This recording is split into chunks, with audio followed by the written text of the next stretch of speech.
Welcome back to Great Minds Think Alike. I'm Gabby. And I'm Nick. Sorry for the delay, guys. Yeah. Life was lifing. We went from posting every week to changing that to bi-weekly. Then we had some technical difficulties. My laptop broke. Yeah, so in addition with, raising Ace the puppy's gotten easier. I just want to throw that out there. Yeah. He's awesome. We've had him for over 2 months now.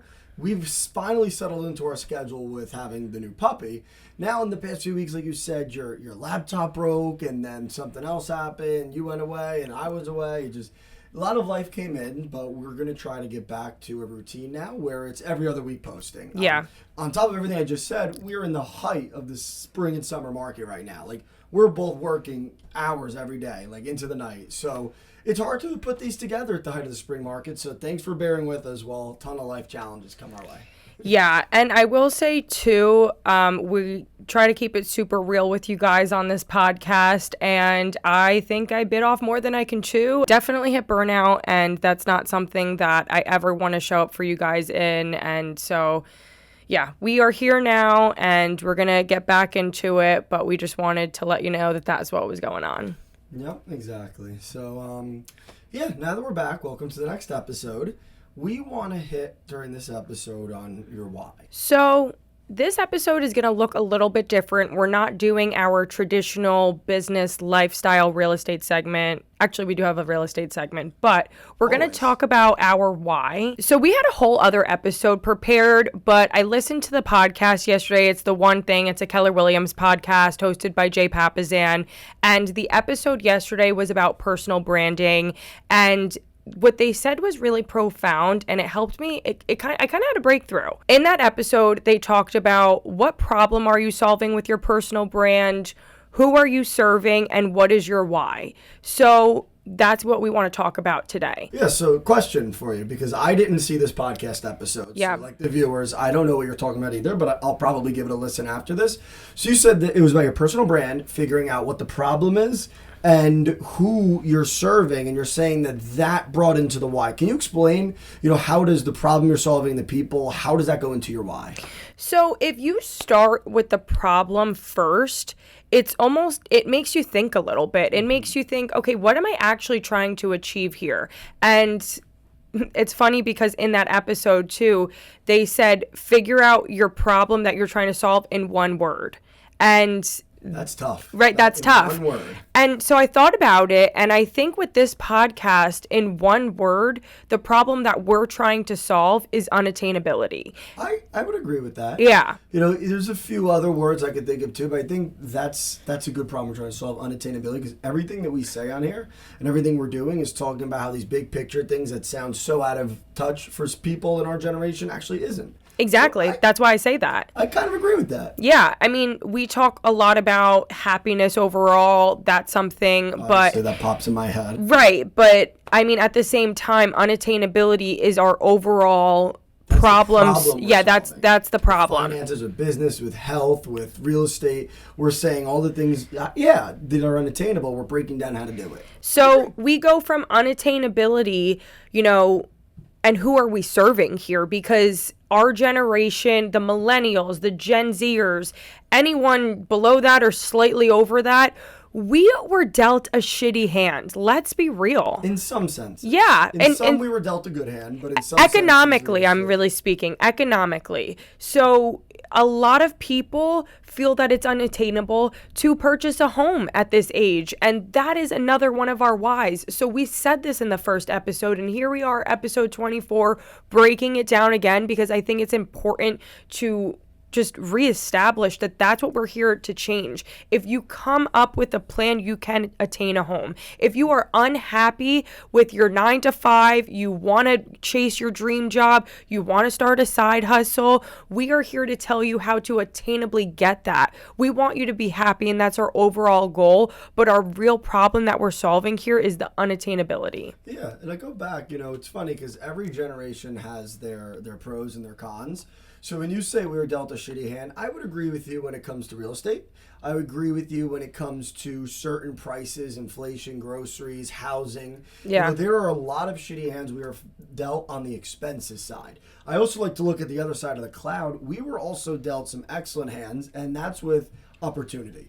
So America is always the land of opportunity. Like that's the saying, but our generation has this digital age with the internet, and although everything's way more expensive now than ever, money is easier now to obtain than it has ever been at any point in life, because now you can get businesses online, social media, you can make money, crypto, there's so many Bitcoin billionaires, you can make the right gamble on a certain thing, and you can work hard and post things, whereas back in the day it was physical labor or something in person. So yeah, that's why, unattainability, Gabby brought the issue up. Unattainability is a big issue for our generation because of how expensive everything got. I think that's what you meant by economy, right? Yeah. Just how expensive everything is. Absolutely. So that's the unattainable part, and we break it down by saying what I just came up with next. Like, look, yeah, it's more expensive, but more money is being flowed around than ever before. There are people that are making millions and billions of dollars. There are people that are making hundreds of thousands. They're doing things similar to you.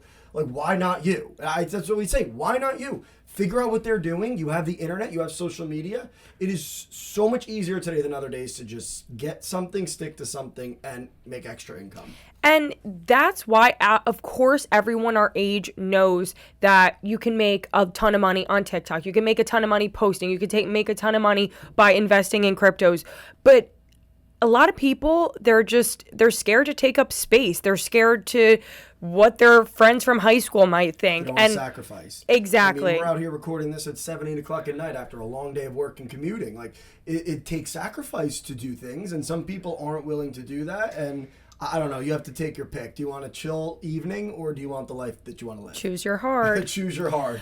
So another reason why we feel passionate about this age group is because the average age of the first-time home buyer has gone up. It is now 38 years old. Yep. And this statistic is just from 2024. Yeah, what was it in the past, the average age? Does it tell you prior? Because I'm curious, the difference. In your 1980s, the typical first-time home buyer was in their late 20s. As of 2023, the median age of first-time home buyers was 35, and it has added another 3 years the following year. I'm curious to see what 2025 entails. I mean, this, of course, has to do with other factors than just the home prices. I think that our age group has also delayed getting married, having kids. That is true. That's a good point, because back in the day, like our grandparents and older generation, they had multiple kids by the time they were in their mid-20s, and that was normal, married. So, of course, you need a house because you got a bunch of little ones running around. People our age kind of coast it till into the 30s. If it's more normal now for you to start a family into your 30s, whereas it used to be into the 20s. So, yeah, that's a good point, Gab, that it's not just the home prices, that it's also lifestyle. People don't need a bigger home because they're starting families later. Exactly. I didn't think about that. Yeah. I always just thought it was the price. So, yeah, and of course we want to just blame it on that, but there is other factors. And again, this is why we want to bring it back to, I think a lot of people our age, late 20s, want to buy homes. They just feel that it's unattainable. So if we can just change that, if we can just change that mindset and have everyone who wants to do this and make it a goal, come up with a plan of how much you can save per month. How can I attainably do this in a year or two? That's what we want to change, and that's why we're sitting here. So overall, we want to just give you that confidence. We want you to take up space. We want you to feel comfortable taking that leap. And that's why we have this podcast. Yes, it's a real estate podcast, but it's also so much more. We want to be your motivational besties to get you out of whatever slump you're in. And a lot of these episodes, they're curated because we were feeling that way. Things we're going through. Yeah, things that we're going through inspired us creating that episode. And just like right now, that episode really inspired me, and I just felt like something clicked, and I'm like, this is why we need to just reiterate everything. So I like that. Your why, especially when it comes to the drive of what you do, should be focused around the problem that you're solving for other people and the other people, who they are. That goes into your why. We want to help this, you want to do that. Whether it's, I always bring animal examples because I love animals, especially now that we have Ace. Your why might be to rescue animals, and that might be your thing. And you may start a nonprofit or start a business where you work with shelter. Find your why, what you want to do, and you'll have 10 times more passion in your work, and 10 times more passion equals 100 times more results. Exactly. And happiness. And at the end of the day, that's what we're all striving for. Whatever career you choose, we want you to be happy. And obviously, work gets overwhelming at times. But if you're happy and truly love what you're doing, it's not going to feel like a burden. It's not going to feel like you're weighing on. It's weighing on you. To like what you're doing like that, you need to know your why and do something that satisfies your why. Yeah, and it's not going to be easy. Like my one thing that I'm bringing it back to, it's real estate. Like we have this podcast, but it's to show you guys that this is more attainable and this is something that we love to do. And like same thing with content creation here too. I mean, I think it also goes into real estate. But also I'm just a girl and I want to post about makeup sometimes too. She's just a girl. So there's long form content that I feel like is so important, and that's where the podcast comes in, so we can just further expand on these conversations. Yeah, I like that we're bringing this back in because one of our first episodes talked about it, like who we are, what we do, or why. It's always nice to reel it back in because you watch some episodes, you're like, oh, they're talking about this, oh, they're talking about fitness and business and real estate. And our why, it's to bring it back is because these things sound unattainable, but they are not unattainable once you actually sit down and plan out. And that's exactly what we're about. Yeah. So between yesterday and today with just showings in the car, driving back and forth to the office, I finished that episode and I just, again, felt extremely inspired what is it? Let's give them a shout out again. It is The One Thing by Jay Papasan, and it is a Keller Williams podcast, and it's something that I listen to quite often. They also have another one. It's The Millionaire Real Estate Agent. So all of my other fellow agents out there, doesn't matter what state you're in, they talk about all the 50 states, and they have guest speakers all the time, and just shout out other top producers in Keller Williams. Awesome. That sounds like a great podcast. Yeah, so, I mean, like we mentioned before, all of our episodes, we always reel it back into real estate. Even though this one's a little shorter, it's no different than the others. So something huge happened in the real estate industry, right? It is July 1st. Something this past weekend, very big, just happened with what's called the mansion tax. Now, before you tune out and say that doesn't apply to me, no mansions, the mansion tax is actually affecting way more people and more home buyers in America and sellers than ever before. There was a huge change to it. We've talked about this prior in our podcast. So it used to be homes $1 million or more, the buyer would pay a 1% tax to the state of New Jersey on the transaction. So if you bought $1 million home, $10,000 extra gets tacked on to your closing costs in order to pay the government. Gabby, since you are our realtor expert, explain to us this change that happened this weekend, and then we'll talk about it. I'm reading this right off of NJ Realtors. Now the mansion tax, which is going to be called a supplemental fee. I'm sure they're going to change that 5 times over, whatever. Yeah. So the $1 million tax, the existing 1% mansion tax remains, but the responsibility shifts from the buyer to the seller. Whoa. Yeah. I just want to pause right there. Yeah. That's a huge difference because in New Jersey, especially if you're in the northern part of Jersey or by the shore, more homes than not are worth $1 million. It's not a mansion, right? $1 million homes in New Jersey, it's the 3-bed, 1.5 bath. They're going for around $1 million sometimes. It's average looking homes that are now being affected by this mansion tax. So that's big news because the buyers are no longer paying the $10,000. Now when you sell your home, the sellers, on top of the other fees that sellers incur, they now, if your home's over $1 million, you have to pay that 1% fee. Continue. I just want to point that out because that's the biggest change for most people. They're within that, under $1 million to $1 million mark, and that's huge. Very different. We'll get more into the details of that after. I want to hear the rest of this. Keep in mind, this is probably going to change. This is just something that happened this week, and this is something that they just posted, so I just feel like it's important for our listeners to stay up to date. Yes, if this goes obsolete in a few weeks, we apologize. This is the news as of today. I believe the bill just passed. And literally, today, right? 11 hours ago. So $2 million now, it's going to be a 2% tax on the sellers. Then we're looking at $2.5 million, 2.5 tax on the sellers. $3 million, 3% tax on the sellers, and then $3.5 million and above homes is a 3.5 tax on the seller. That is insane. That's a lot of money. So let's say you're selling a home for $2 million. Yep. It used to be the buyers would have to pay a 1% fee, so the buyers would pay $20,000 to the state to buy that $2 million home. Right. Now the sellers are paying 2% of $2 million. So now instead of the buyers paying $20,000, the sellers are paying $40,000 on that transaction. I'm going to give it a little opinion, what this sounds like to me. This sounds like the government sees that homes have appreciated so much in value the last 5 years. They see that people that own homes and are selling homes have so much money in equity. Yeah. And they just can't help get their stingy hands off the pie. They said, oh, you guys have all this extra money in equity. Whenever you have something good, the government's going to take some. So they're taking an extra piece of their pie now. They're finding a way to tap into all that extra equity that you homeowners have gotten over the past 5 years. Kind of disgusting to me. These sellers can't catch a break. And I'm actually shocked that it shifted. I mean, it really couldn't go. They knew that they couldn't do this to the buyers because then people would just stop buying these homes. Buyers are already squeezed to their limit. Yeah. There's a lot of people right now, they're already squeezed. Another trend we've been seeing is it's been a seller's market for about 7 years now, which is OD long.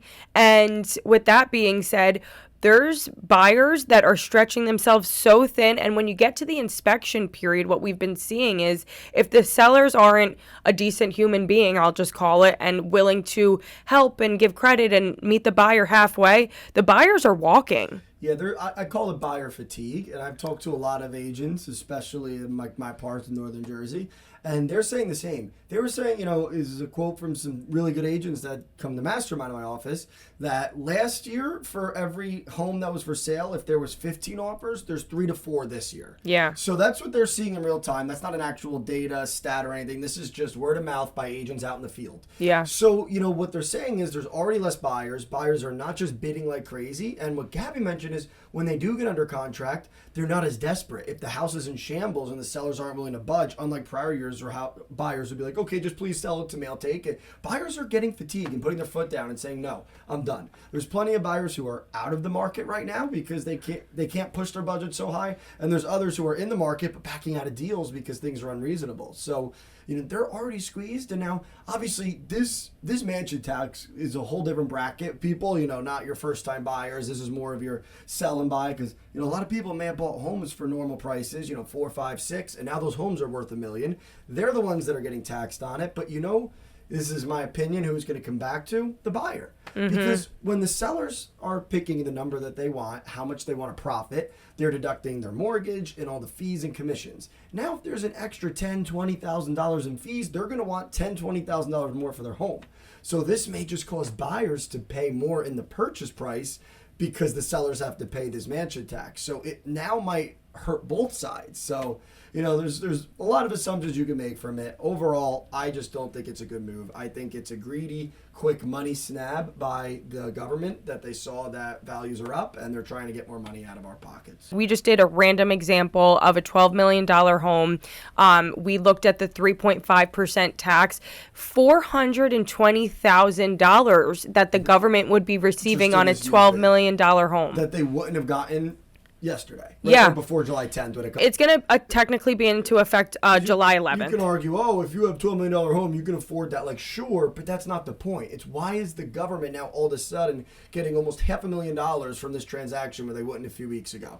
I know a lot of people like saying, whatever, they're rich, tax them, but you have to tax people with dignity, right? Like with some logic to it. It just gets out of control. Like, what's next? I feel like every tax law just makes it worse on us. What is next is what this tells me. It's really a shame because we already, every time we get used to the new ways of economic beings and the new norm, like a lot of people have already gotten over the interest rates and what that looks like, because they're really historically not that bad. It's just when you compare it to the COVID, the 3%, like that's when it looks like, oh, they doubled. Like 6, 7 is not that high. It's really not, because it used to be 18%. Yeah, that's what my grandparents bought at. Exactly. It's just a lot because the last, before 2022, the last 15, maybe even 20 years, rates were lower than where they are now, and prices are higher. So people have gotten used to the rates more because they've been steady, and I'll say steady, they go up and down every week, but they've been jumping between 6s and 7s.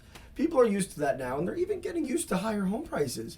And it's just like as soon as people feel like they're like, all right, it is what it is, we'll do it, things just keep getting worse in certain aspects. Yeah, and a lot of these buyers, they might feel a little bit of a sense of relief because of the fact that maybe it's on the sellers now. But I'm really curious to see how this is going to go moving forward. Yeah. We currently have a team listing where The home is listed for 2.4 million and she's freaking out. Like she's like, "Oh, we have to get under contract before this act happens because this is my life savings." Like the government is taking our life savings. Yeah, but you know what a problem with that is? Not for your specific situation, but just a client like that in general who has that. There may be a lot of buyers in that price range that are just holding off on offers till July 10th.